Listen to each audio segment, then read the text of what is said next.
Listen carefully to the conversation and answer questions 1 to 6.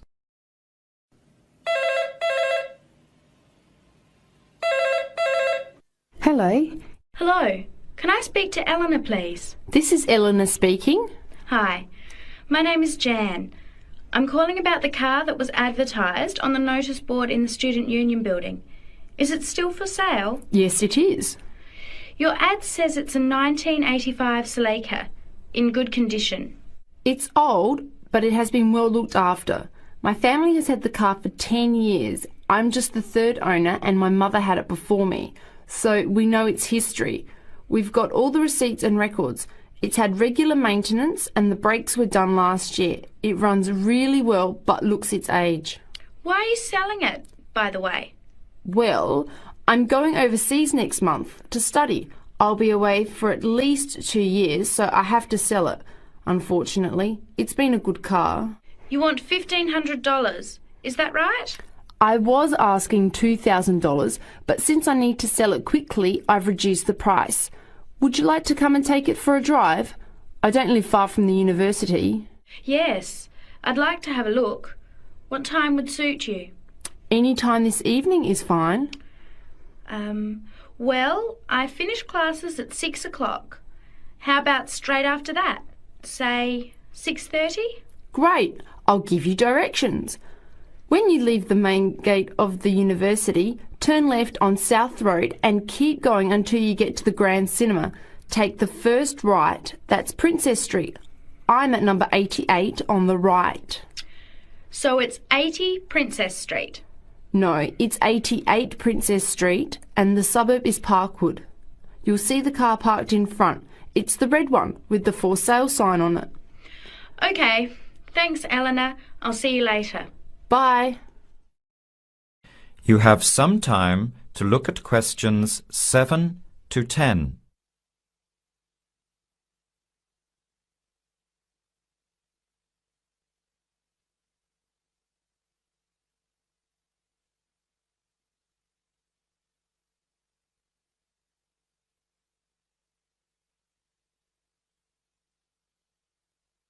Later that day, at the university, Jan meets up with her friend Sam and tells him about the car.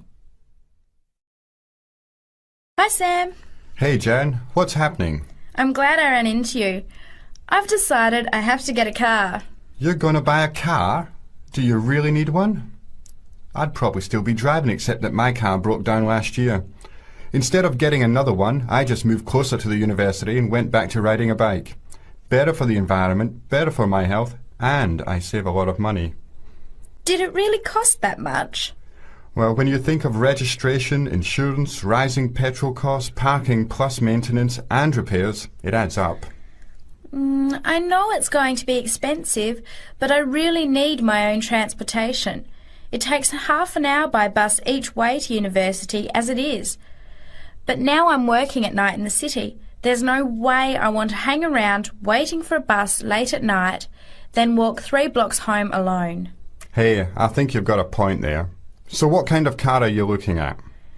It's an 85 Celica, same kind as I used to have. The owner's asking $1,500. That's pretty old. How many kilometres has it done? You know, I forgot to ask. I'll have to check tonight when I go to see it. Would you be able to come with me to have a look? At about 6:30? Sure, I'll come, but I don't know a lot about cars. I do know one thing, though. I wouldn't buy an old car without having a mechanic look at it first. That's a good idea. But won't it cost a lot? Not really. You can get a check done through the Automobile Association for $80, and it comes with a report on the condition of the car. It can save you a lot of money in the long run. I'll keep that in mind. So we have to get to Parkwood at 6:30. Do you want to take the bus? It goes straight down South Road every 15 minutes. Or maybe we could walk. I don't think it's that far. Actually, I could borrow my roommate's motorbike for an hour or so. He's working all evening in the library. Do you think he'd mind? No way. He owes me a favour or two. OK, great. See you at 6, outside the student centre.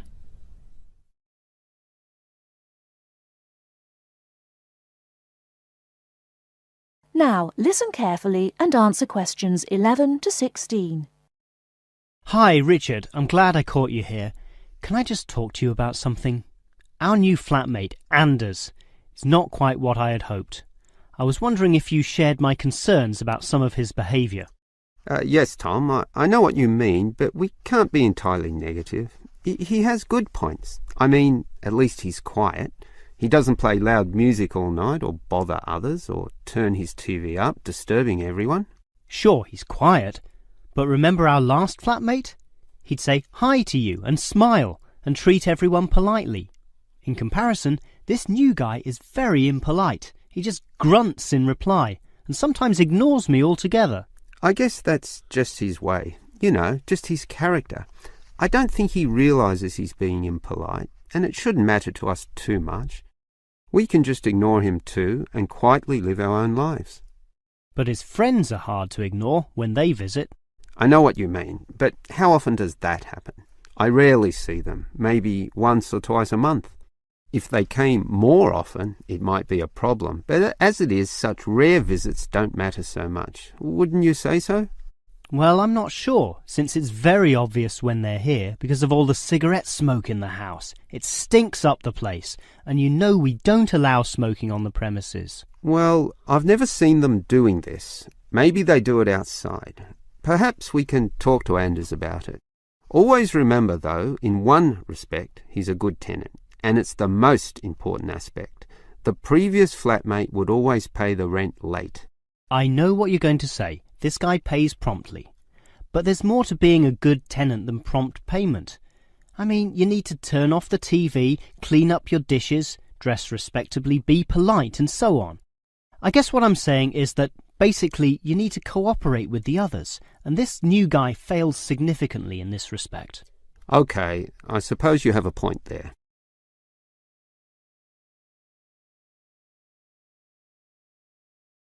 Now listen and answer questions 17 to 20. I tell you what, Tom, why don't we talk to our new flatmate, Anders, about these issues? If we throw him out, we'll have to go to all the trouble of finding another flatmate, who might not necessarily be much better. So, let's give the current guy a chance. Here, I've got a piece of paper, so let's make a short list of issues to discuss with him. Get it out into the open. Sure. We'll give him one more chance. So write communication, and let's tell him to... Well, we can't change a person's personality overnight. So why don't we have a weekly tenants meeting, and we can just ask him to attend. That way we can get to know him better. I'll write attend meeting, and we can take it from there. OK, but we have to tell him about his friends. They can't just do whatever they want. Write a heading friends, and then write don't smoke anywhere, inside or outside. Well, instead of being so direct and possibly causing offence, I'll just write follow rules and verbally mention the rules. TV off by 10 p.m, no loud music or bad behaviour, including smoking. OK, do that, but I still think we need to specifically mention that last issue. You know how I can't stand the habit, so I'd like this to be another and separate point. Cigarettes, strictly forbidden. And it's important to include the strictly here. We can't pussyfoot around too much. Sometimes directness is necessary. OK, I'll write that. Forbidden. OK, and what about cleaning duties? Anders is a little too relaxed about that. Dishes are sometimes not washed, dirty teacups are left around the place, and so on. So, write, must do better. Yeah, again, Tom, he might take that personally and it could cause a scene. I'd rather be general. I'll write must be done and I'll tell him that that's for everyone, not just him. OK? OK, as long as he gets the message.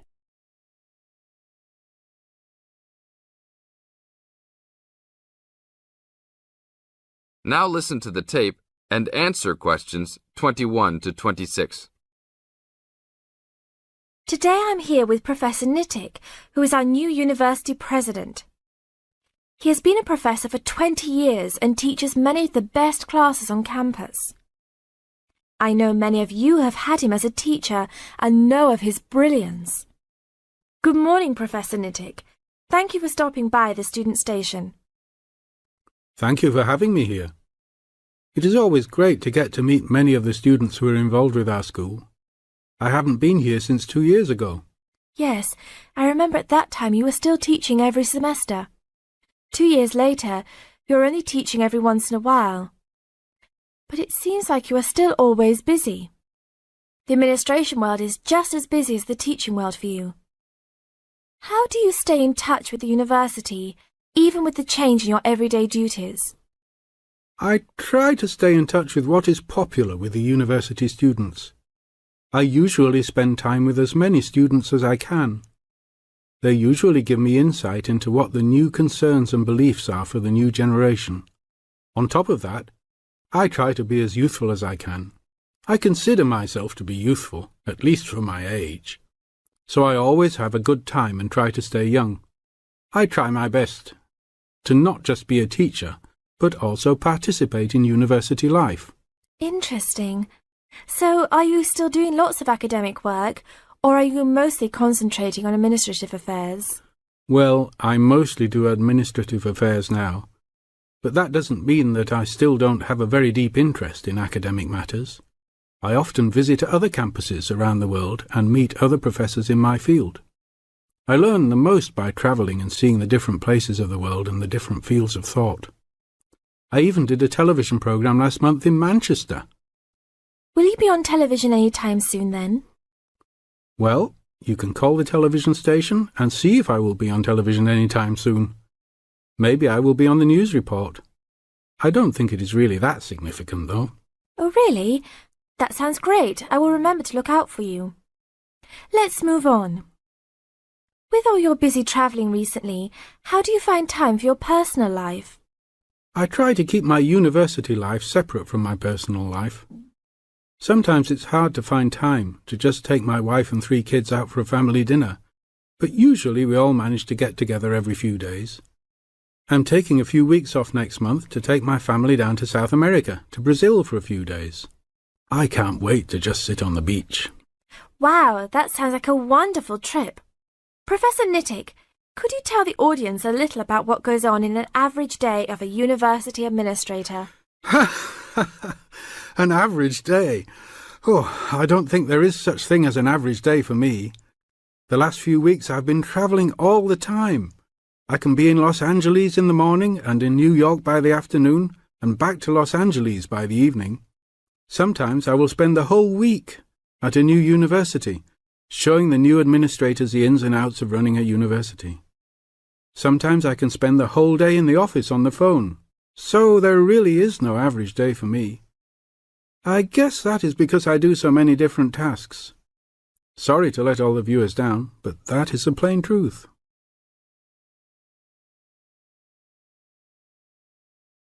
Now listen to the tape and answer questions 27 to 30. Well, I guess I can sum it up for them. You are a busy man. That is probably a good description. So, are there any immediate plans for the coming few weeks? Well, I'm in Los Angeles for the next 2 days, and then I fly to Colorado to meet a new prospective professor for our university. I will be in Colorado for about a week. Then I go to Japan for the next 10 days to meet with our university branch in Japan about record sales there. After that, I return to Los Angeles for a week, just in time for the graduation of the class of 2001.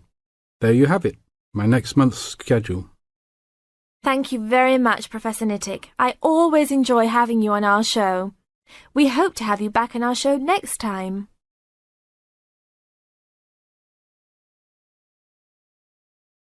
Now listen carefully and answer questions 31 to 40. Last week we looked at some of the features of modern houses, and today we're going to turn the clock back and look at traditional house design. I've chosen to start with Samoa, which is part of a group of Polynesian islands in the South Pacific Sea, because the influence of culture and weather on house design is quite clear there. So let's have a look at, first of all, at the overall design of a traditional Samoan house. Now, these days, houses in Samoa have become more modern and are usually rectangular.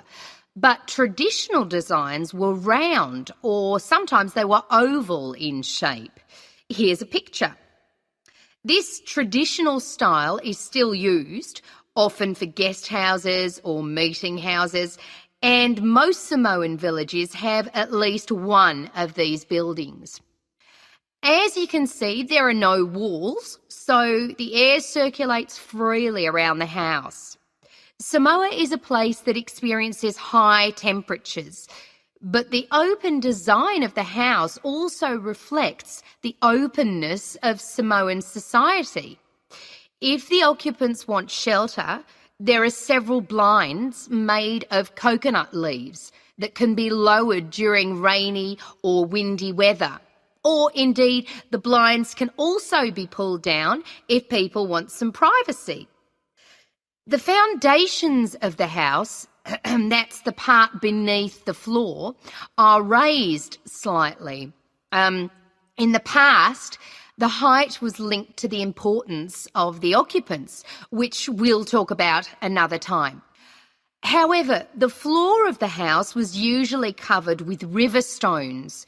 Today, we have a range of methods for balancing the temperature inside a building, but the stones on the floor of a Samoan home are ideal for cooling the building on hot days. Now, let's have a close look at the roof. This, as you can see in the picture, is dome-shaped and traditionally thatched or covered with leaves from the sugarcane. That's an established crop in Samoa. This was a job for the women, and it involved twisting the leaves and then fastening them with a thin strip of coconut leaf before fixing them to the roof in several layers. Now, the shape of the roof is important. You can see that the sides are quite steep, and that's done so that the rain falls straight to the ground without moisture going through the leaves and causing leaks or dampness inside the house. Then you'll notice how high the top of the roof is. This is a way of allowing heat to rise on sunny days and go through the thatching, thereby cooling the house. So, how does the house stay upright? Well, there are a number of evenly spaced posts inside. They encircle the interior of the building and go up to the roof and support the beams there. They're also buried, usually about 1.5 meters in the ground to keep them firm. These posts are produced using local timber from the surrounding forests. They're cut by men from the family or village, and the number varies depending on the size and importance of the house. Now, these posts were a very significant part of Samoan culture and did much more than hold up the roof. When there were meetings, people sat with their back to certain posts, depending on their status in society. So there were posts for chiefs, according to their status, and posts for speakers, and so on. And ordinary people sat around the side on mats. The last area I want to look at today is the attachment of the beams and posts, what you call fixing the construction. Traditionally, no nails or screws were used anywhere in such a building. Instead, coconut fibres were braided into rope to fix the beams and posts together. The old people of the village usually made and plaited the rope. This was a lengthy process. An ordinary house used about 40,000 feet of this rope. And as you can see in this picture, the rope was pulled very tightly and wound round the beams and posts in a complex pattern. And in fact, the process of tying it to the beams so that it was tight and strong enough to keep them together is one of the great architectural achievements of Polynesia.